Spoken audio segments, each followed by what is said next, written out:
A world-class playing surface. That's the objective that the St. James Municipal Corporation has set as it undertakes a multi-million-dollar rehabilitation project at the Montego-based sports complex in St. James. Karen Madden visited the Catherine Hall-based complex last Thursday and filed this report.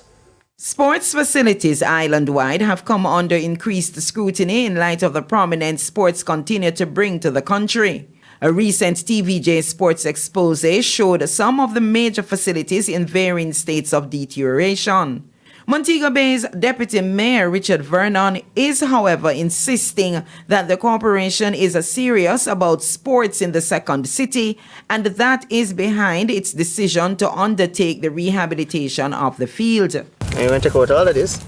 It is a very invasive type of restoration that we are doing.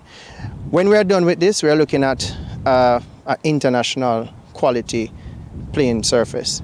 And we have to take the time necessary. I mean, it's taking us a little bit more time than we have anticipated, but it is necessary. And we are taking that time out to ensure that we have a proper playing surface. Salt Campbell is acting superintendent at the municipality, and he gave details on the scope of the work. For the first time in 15 years, we're going to be reconstructing the playing surface, or the field as we call it, which involves killing off the field, removing all waste and trash, as we would call it, or the dead grass.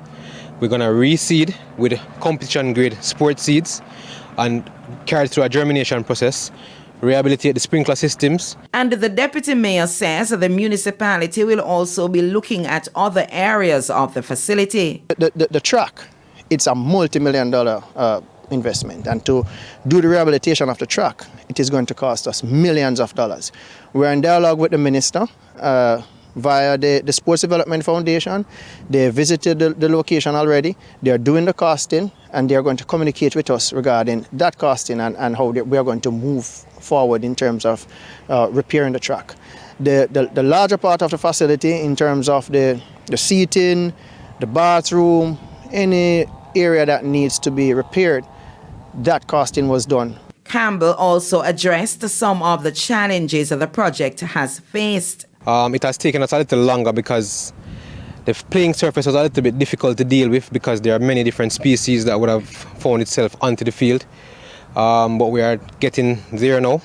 We have most, if not all, of the grass killed, and now we're going to be moving into rehabilitating of the sprinkler systems and then into reseeding. The $7 million project is set to be completed in October. Karen Madden, TVJ Sports.